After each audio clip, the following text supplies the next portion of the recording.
like actually a real legal approach? Well, first of all, he'll find lawyers to make any argument once he has to fire some or others get disbarred. So anyone who will bring a claim for him, he'll rely on, and that's what's happening here. I mean, the legal strategy is what it is. It's made up because of what precedent is. What's going on here is that the president's trying to hide what he said, what he did, and what he wrote in the period around January 6th, and for good reason.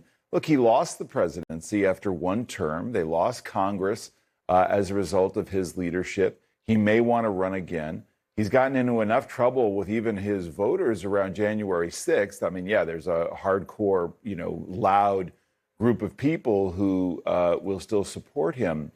But he's alienated a lot of people. And the more that's known about an effort to undermine our democracy, to undermine a free and fair election from getting validated, the worse it looks for him. I mean, so it's very obvious that he wants to hide from that. And I think an additional legal point is that the courts have an interest in clarity, institutional clarity around this. They want to resolve questions when there's an assault on our democracy and a free and fair election. They want to make sure that's clear. And so there is some novelty of the idea of, can a former president assert privilege when the Supreme Court has held that no, only the current president has the best ability to determine if something is worth shielding. The White House saying here, the current White House, to be clear, no, we're not going to assert executive privilege. Right. Donald Trump abused his power. It would be weird if the White House didn't say that. Right, because this is also a defense of a free and fair election, a defense of our democratic system. This was so beyond the pale. And the fact, Trump is doing what he does, which is to attack the committee, which is a bipartisan committee that has Republicans and that has to have the importance, the political importance, because if we can't get to the bottom of what happened on January 6th, then Congress is useless. We don't have an ability for one branch to investigate the other.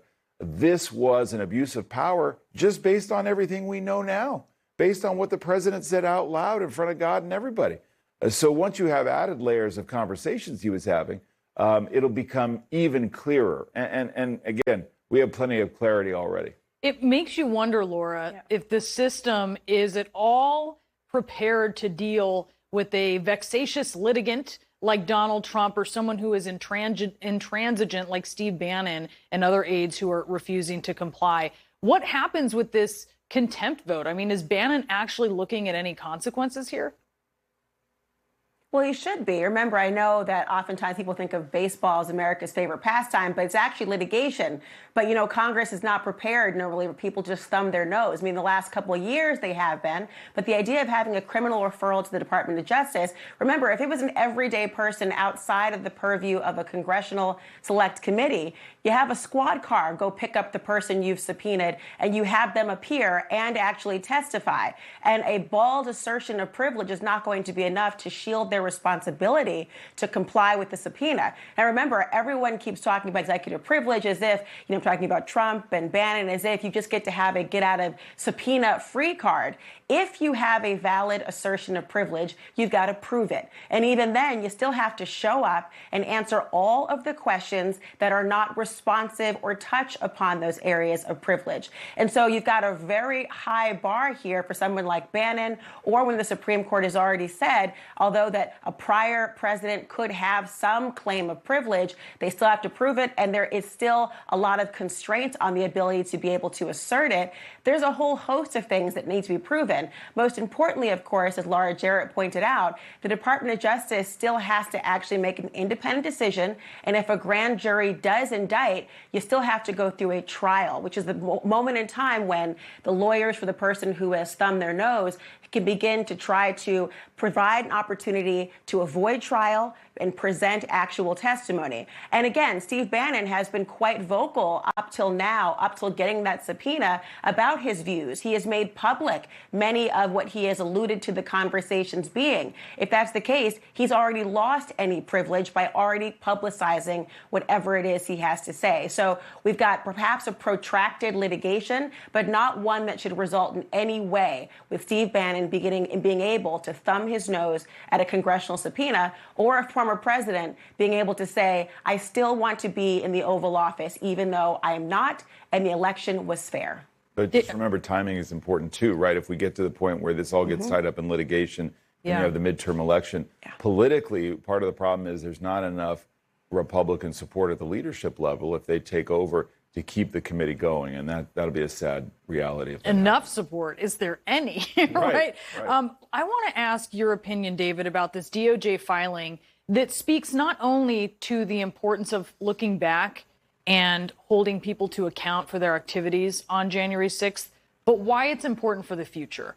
Part of this says, the risk of future violence is fueled by a segment of the population that seems intent on lionizing the January 6 rioters and treating them as political prisoners, heroes, or martyrs instead of what they are, criminals, many of whom committed extremely serious crimes of violence. Yeah. Well, I think it's such an important political statement about making sure that people realize what happened on January 6th is not the end.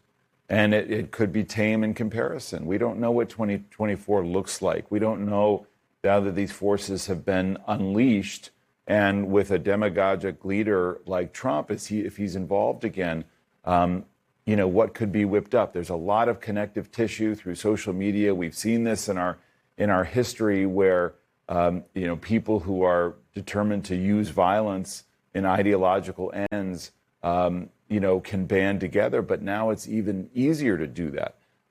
So I think there's no question this is an important moment, which is why the fact that our political leadership is not really committed shoulder to shoulder to say this cannot stand is what's so disturbing for our democracy right now, in our because we don't have a political system that is strong enough and committed enough to protect our institutions. That's a sad state. And voters can have something to do with this by speaking loudly about it. Yeah. With the divisions in the country, do they have any interest in that? That's a big question.